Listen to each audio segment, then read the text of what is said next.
ഇറങ്ങിപ്പോടാ. എടാ, സ്വന്തം കൂടപ്പിറപ്പിനെ പോലെയാണ് ഇത്രയും നാളും ഞാൻ നിന്നെ കരുതിയത്. ഒരുപാട് ബഹുമാനിക്കുകയും ചെയ്തു. നിന്നെ പോലെ ഒരുത്തന്റെ കൂടെ കുറെ കാലം കഴിഞ്ഞതിന് എനിക്ക് നരകത്തിൽ പോകേണ്ടി വരുവാണ്. പോടാ, എങ്ങോട്ടെങ്കിലും പൊക്കോ.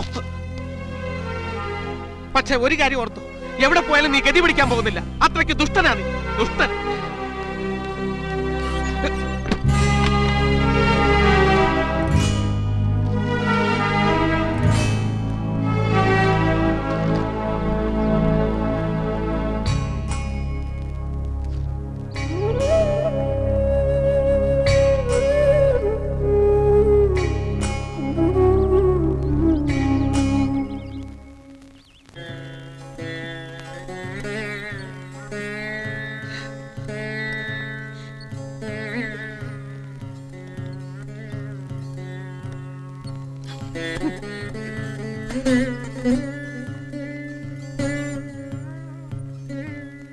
ആരാത്?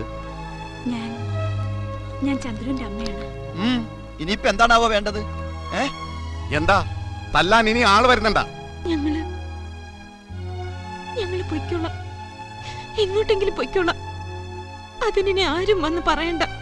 ഒരു കാര്യം നിങ്ങൾ മനസ്സിലാക്കിക്കോ, ഞങ്ങളുടെ പെങ്ങൾ ഒരുത്തന്റെയും പുറകെ പോവില്ല, ഒന്നിന്റെയും പുറകെ പോവില്ല. ചതിച്ചതാണവൻ. നിങ്ങളുടെ മോനുണ്ടല്ലോ, ഞങ്ങളുടെ പൊന്നുമോളെ ചതിച്ചതാണ്. ഗതി പിടിക്കില്ല അവൻ. എവിടെ പോയാലും ഒരു കാലത്ത് അവൻ ഗതി പിടിക്കില്ല. അവനെ ശപിക്കരുത്. നിങ്ങളൊക്കെ കരുതുന്ന പോലെ അവൻ അച്ഛനെ ധിക്കരിച്ച് തോൽപ്പിക്കാൻ വേണ്ടി കാട്ടിക്കൂട്ടുന്നല്ല ഇതൊന്നും. വേറെ നിവൃത്തിയില്ലാതെ ചെയ്തു പോകുന്നത്. എന്റെ മോൻ രാവും പകലും ഇല്ലാതെ തെരുവിലും ബസ് സ്റ്റാൻഡിലും ഒക്കെ കഷ്ടപ്പെടുന്നത് ഞങ്ങൾക്ക് വേണ്ടിയാ. അവന്റെ അച്ഛന്റെയും മറ്റെല്ലാവരുടെയും കണ്ണു വെട്ടിച്ച് എന്നും എന്റെ മോൻ വീട്ടിലെത്തും. അവന്റെ കണ്ണീരും വിയർപ്പും വീണ കുറെ ചില്ലറ തുണ്ടുകളും ഒരു പിടി അരിയുമായിട്ട്. അതുകൊണ്ടാണ് ഞാനും എന്റെ മോളും അദ്ദേഹം കഴിഞ്ഞു പോകുന്നത്. ചന്ദ്രുവിന്റെ അച്ഛൻ പറഞ്ഞ അങ്ങനെയല്ലല്ലോ. വലിയ ഫാക്ടറിയും ബിസിനസ്സും ഉണ്ടായിരുന്നു. ഈ പറയുന്നതെല്ലാം ഒരിക്കലുണ്ടായിരുന്നു. പക്ഷെ ഇപ്പൊ ഞങ്ങൾ താമസിക്കുന്ന വീട് പോലും നഷ്ടപ്പെട്ടുകൊണ്ടിരിക്കുക.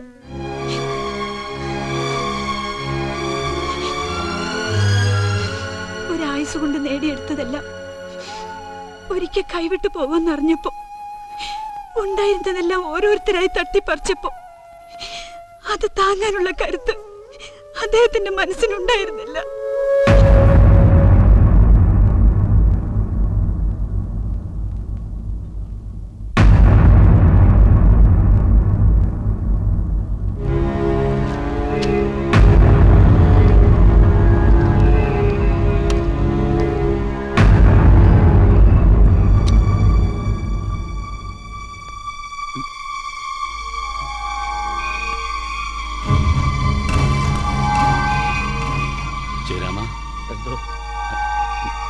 പോയോടൂ,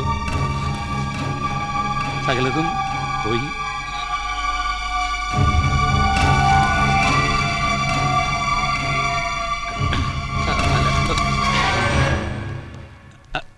എന്താ ഇത്?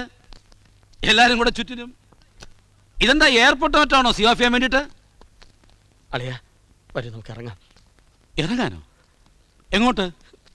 നമ്മൾ ഇറങ്ങിയല്ലേ പറ്റൂ. നമ്മുടെ ഓഫീസിൽ നമ്മൾ എങ്ങോട്ട് ഇറങ്ങാനാ? അച്ഛാ പോകാം. എങ്ങോട്ടാ മോനെ? അതൊക്കെ പറയാം. ഇത് അച്ഛന്റെ ഓഫീസാ മോനെ. ഇവിടുന്ന് ഞാൻ എങ്ങോട്ട് പോകാനാ? ഞാൻ അങ്ങോട്ടും വരില്ല. അച്ഛനോട് വരാനാ പറഞ്ഞത്. വിടാൻ ചെയ്യുന്നു. ഞാൻ കഷ്ടപ്പെട്ടുണ്ടാക്കിയാടാ ഈ ഓഫീസ്. ഒരുത്തിന് എന്നെ ഇവിടെ ഇറക്കി വിടാൻ പറ്റില്ല. ഞാൻ സമ്മതിക്കില്ല. മിണ്ടി പോകരുത്.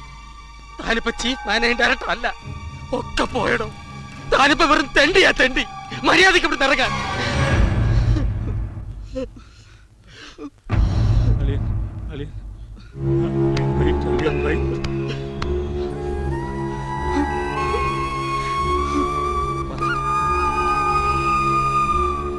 ഈ പറയുന്ന കാര്യങ്ങളെ സമയത്ത് തന്നെ ചെയ്തിരിക്കണം. നാളെ എന്ന് പറഞ്ഞുകൊണ്ടിരിക്കരുത്. ഇല്ല, ആ രഘുറാം കമ്പനിക്ക് 5 lakhs DD കൊടുത്തിരിക്കണം. പിന്നെ ആ 1 crore പ്രോജക്ട് അതിലാക്കനാട് വേണ്ട, ആലപ്പുഴയ്ക്ക് മാറ്റിയിരിക്കണം. ഇപ്പൊ പഴയതുപോലെ ആത്മഹത്യാശ്രമമൊന്നുമില്ല. പക്ഷേ എല്ലാം നഷ്ടപ്പെട്ടു കഴിഞ്ഞെന്ന് അച്ഛൻ്റെ മനസ്സ് അംഗീകരിക്കുന്നില്ല. ഇനി അതൊന്നും അറിയിക്കാതെ എത്ര കാലം കൊണ്ടുപോകുന്നു അത്രയും കാലമേ അച്ഛൻ നിങ്ങളോടൊപ്പം ഉണ്ടാവും.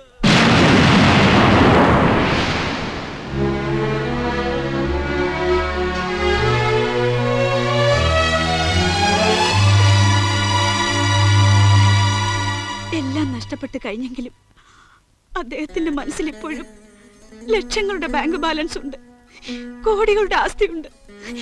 അതൊന്നും അങ്ങനെയല്ലെന്ന് അദ്ദേഹം അറിഞ്ഞാൽ, സത്യാവസ്ഥ എങ്ങനെയും അദ്ദേഹം അറിഞ്ഞു പോയാൽ ഞങ്ങൾക്ക് അദ്ദേഹത്തെ നഷ്ടപ്പെടും. അതുകൊണ്ടാ എന്റെ മോൻ നിങ്ങളോട് ഈ നാടകമൊക്കെ കളിക്കുന്നത്. അവന് വേണ്ടി നിങ്ങളോട് ഞാൻ മാപ്പ് പറയുന്നു, കാല് പിടിച്ച് മാപ്പ് പറയുന്നു. എന്റെ മോനോട് ക്ഷമിക്കണം, അവനോട് ക്ഷമിക്കണം. അയ്യോ, അമ്മ മാപ്പൊന്നും പറയണ്ട. ഞങ്ങൾക്ക് ചന്ദ്രനോട് ഒരു വിരോധവും ഇല്ല, അല്ലേ ഏട്ടാ?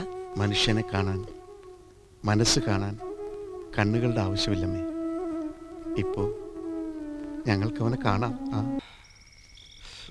ഹോ, താനീ കണക്കിന് എന്നെ ഒരുപാട് വെള്ളം കുടിപ്പിക്കല്ലോടൂ. കണക്കുകളൊന്നും ശരിയാവുന്നില്ല. ഒന്നുകൂടെ പറഞ്ഞേ.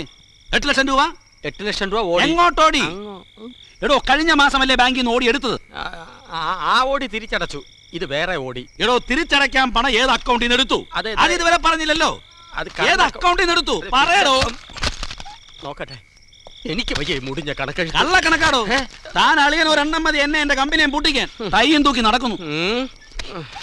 എനിക്കിനി വയ്യ ഈ കണക്കെഴുത്തും ചീത്ത കേൾക്കലും. അതുകൊണ്ട് നീ അളിയനോട് കാര്യം തുറന്നു പറഞ്ഞ് ഏതെങ്കിലും മെന്റലോ. പറയരുത്. ഞാൻ എന്ത് ചെയ്യാനാ? നിനക്കും കുട്ടികൾക്കും വേണ്ടിയാ ഞാൻ ഈ ഇല്ലാത്ത കമ്പനികളുടെ ഇല്ലാത്ത അക്കൗണ്ടന്റായിട്ട് അഭിനയിക്കുന്നത്. ഇപ്പൊ കണ്ടില്ലേ, നാട് മുഴുവൻ കട ഉണ്ടാക്കി വെക്കും, എന്നിട്ട് അതെല്ലാം വീട്ടാ എന്നെ ഏൽപ്പിക്കും. ഞാനിപ്പോ പല ഊടുവഴിയിൽ കയറി എന്റെ വീട്ടിലെത്തുന്നത്. നമസ്കാരം മുതലാളി.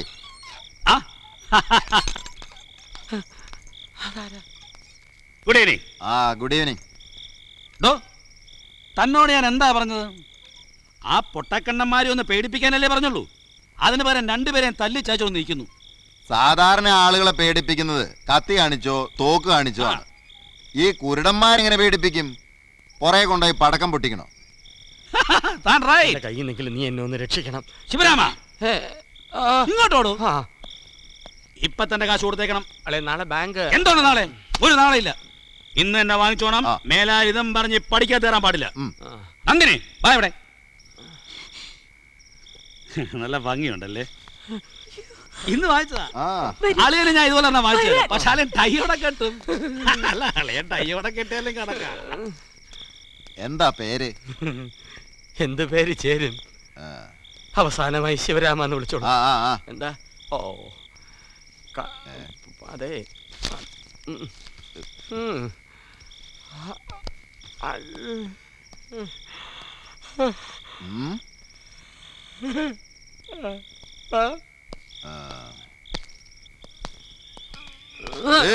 നടക്കുക. എവിടെ ആശാന ഈ സ്ഥലം?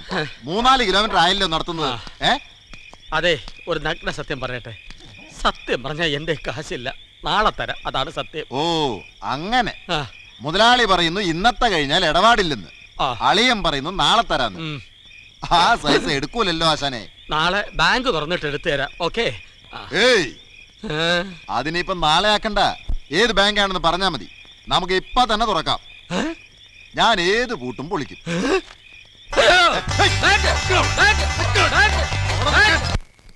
ചന്ദ്രു, കഴിഞ്ഞതൊക്കെ പോട്ടെ, നീ വാ, നമുക്ക് വീട്ടിലേക്ക് പോകാം. ഞാനില്ല, നീ പോയിക്കോ. ചന്ദ്രു മോനെ, എടാ, ചുഴിയും മലരിയും കലർന്നതാ ജീവിതം. അതിൽ പിടിച്ചാൽ കിട്ടാത്ത അടിയൊഴുക്കുണ്ട്, പ്രശ്നങ്ങളുടെ പാറക്കെട്ടുണ്ട്, വേദനയുടെ നീരൊഴുക്കുണ്ട്. കാർമേഘ പടലത്തിലെ വെള്ളിരേഖയെക്കുറിച്ച് കൂലങ്കഷമായി ചിന്തിച്ചാൽ എവിടെയോ എന്തൊക്കെയോ ചീഞ്ഞു നാറുന്നു. നീ എന്നെ വീട്ടിൽ നിന്ന് ചവിട്ടി പുറത്താക്കി ഞാൻ സഹിക്കാം. പക്ഷെ പച്ച പാതിരാക്കി വന്ന് ഒരുമാതിരി ഓട സാഹിത്യം പറഞ്ഞോണ്ടല്ലോ. ചന്ദ്രു വാ, ഞാനാണ് വിളിക്കുന്നത്. അതുകൊണ്ടാ വരാത്തത്. എന്നാലേ ഞാനും പോണില്ല. സ്നേഹമാണ് അവലത്, സ്നേഹമാണ്. എന്റെ ആത്മാർത്ഥം എന്താണെന്ന് കാലം നിന്നെ മനസ്സിലാക്കി തരും. മഞ്ഞു കൊണ്ടോട്ടെ, ഞാൻ ഇവിടെ കിടന്ന് മരിക്കാൻ പോവാ. ഞാൻ പോകുന്നില്ല. ആ ബാഗ് ഇങ്ങോട്ട് തന്നെ. നീ എന്റെ കൂടെ വീട്ടിലേക്ക് വാ, എങ്കിൽ ബാഗ് തരാം. നീ ഒന്നും മിണ്ടണ്ട, ബാഗ് ഇങ്ങോട്ട് തരാൻ. നീ എന്റെ കൂടെ വന്നാലേ തരുള്ളൂ. നീ ബാഗ് ബാഗ് തരാനില്ല. നീ വിട്ടേ. പച്ചപ്പാതിരാക്കി ഉറങ്ങി കിടക്കുന്നതിന്റെ ബാഗ് പിടിച്ചു പറിക്കുന്നതാ. ഇത് എന്റെ ബാഗാ സാറേ. നിന്റെ ബാഗ് എങ്ങനെയാ ഇവന്റെ തലക്കടിയിലായത്? പറയണം.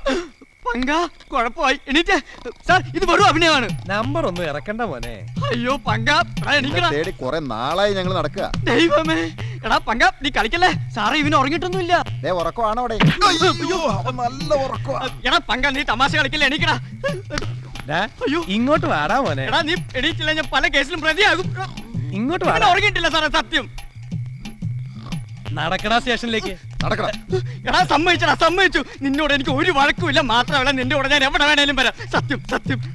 എടാ പങ്ക എനിക്ക് പ്ലീസ്. അങ്ങനെ വഴിക്ക് വാ. ഇവനെ വിട്ടേരെ സാറേ, ഇവൻ കള്ളനല്ല. അപ്പൊ നീ ഉറങ്ങുമല്ലായിരുന്നല്ലേ? ഏയ് ഞാൻ അഭിനയിച്ചതാ. മാത്രമല്ല ഇവൻ എന്റെ കൂട്ടുകാരനും കൂടിയാ. ഈ ബാഗൊക്കെ എവന്റെ. നീ അപ്പൊ ഉറക്കത്തിൽ എനിക്കും തന്ന അറിഞ്ഞോണ്ടായിരുന്നല്ലേ? അത് ഞാൻ സ്വപ്നത്തിൽ ഉറക്കം കണ്ടതാണ്. പാതിരാത്രി റോഡിൽ കിടന്ന് നാടകം കളിക്കാൻ രണ്ട് വീട്ടിൽ പോടാ. വാ പോകാം. ഞാൻ അങ്ങോട്ടും ഇല്ല. മോനെ പങ്ക, പ്രശ്നങ്ങളുടെ പാറക്കെട്ട് ഇളകിയില്ലേ, വേദനയുടെ നീരൊഴുക്കും തുടങ്ങിയില്ലേ, വാ നമുക്ക് വീട്ടിൽ പോവാം. ഞാൻ വരുന്നില്ലെന്ന് പറഞ്ഞില്ല. എന്താടാ പോയില്ലേ? ഞാൻ പോയി സാറേ. ആ പോലീസുകാരൻ ഒരു പ്രാവശ്യം കൂടി എന്റെ ദേഹത്ത് കൈവച്ചിരുന്നെങ്കിൽ ഞാൻ ശരിക്കും തിരിച്ചു കൊടുത്തേ. രണ്ടെണ്ണം ആദ്യമേ കിട്ടിയായിരുന്നല്ലോ, അപ്പൊ എന്ത് തിരിച്ചു കൊടുക്കാൻ ഞാൻ? അതാണ് എനിക്ക് ഒരു പിടിയും കിട്ടാത്തത്. അതെങ്ങനെ സംഭവിച്ചു?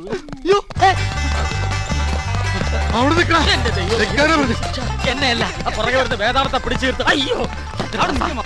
എന്താ ഷാണ്, എന്താ പ്രശ്നം? കൊല്ലും ഞാൻ ഇവനെ. ഈ മുടിഞ്ഞോ പണ്ട് ഒളിമ്പിക്സിലായിരുന്ന മണിക്കൂർ 2 എന്നിട്ട് ഇവനെ ഓടിക്കുന്നത്. ഇടപാടൊക്കെ നമുക്ക് നേരം വെളുത്ത് തീർക്കാം സ്നേഹിത. അമ്മാവന്റെ സ്നേഹിതനാ ഇയാള്. ഏയ് സ്നേഹിതനാ? പിന്നെ വളരെ അടുത്ത സുഹൃത്താ, ഉറ്റ തോഴൻ. അമ്മാവൻ എന്തിനാ ഈ സൈസ് കച്ചറകളുമായി കൂട്ടുകൂടി രാത്രി ഇങ്ങനെ കറങ്ങി നടക്കുന്നത്? എന്റെ മൂത്ത മോളെ കെട്ടിച്ചു കൊടുക്ക. അയ്യോ എടാ, നിന്റെ തന്ത അന്ധന്മാരെ ഒന്ന് പേടിപ്പിക്കാൻ ഇവനോട് പറഞ്ഞു. ഇവൻ അവരെയും തല്ലി കാശ് കൊടുത്തില്ലെങ്കിൽ ഇപ്പൊ എന്നെയും തല്ലു എന്ന് പറയുന്നു. നമസ്തേ. പോട്ടെ ഏട്ടാ പോട്ടെ, ചേട്ടന് കാശ് കിട്ടിയാ പോരെ. എടാ പങ്ക കാശ് കൊടുത്തേ. ഏത് കാശ്? എടാ മറ്റേ പേന വിറ്റ ആ കാശ്. ഓ പേന വിറ്റ കാശ്. ആ. അതങ്ങ് വീട്ടിൽ ഇരിക്കല്ലേ, അങ്ങോട്ട് പോയി വാങ്ങിച്ചോ. അയ്യോ ആരാ അവിടെ? ഞാനാ ചന്ദ്രുവിന്റെ അമ്മാവൻ. കൂടെ ചന്ദ്രുവും പങ്കജാക്ഷനും ഉണ്ട്. പിന്നെ നിങ്ങക്ക് പരിചയമുള്ള വേറൊരാളും കൂടെ ഉണ്ട്, പൊന്നൻ. ബസ് സ്റ്റാൻഡിൽ വെച്ച് താങ്ങിയില്ലേ.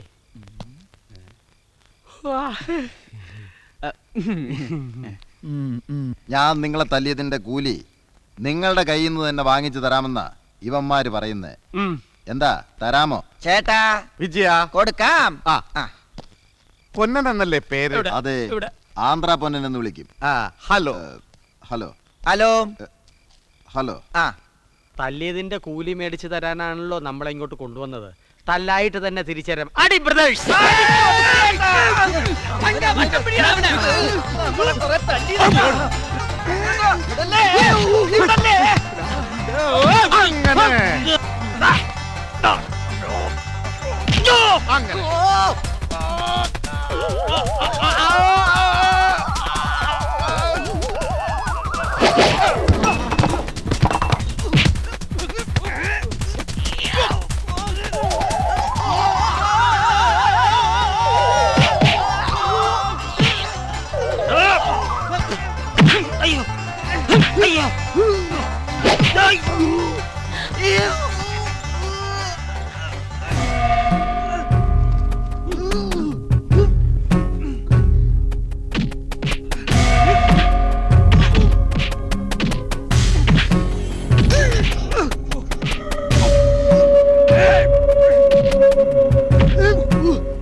എന്താണ് കിട്ടിയത് പോലെ ഇറങ്ങി പോടാ.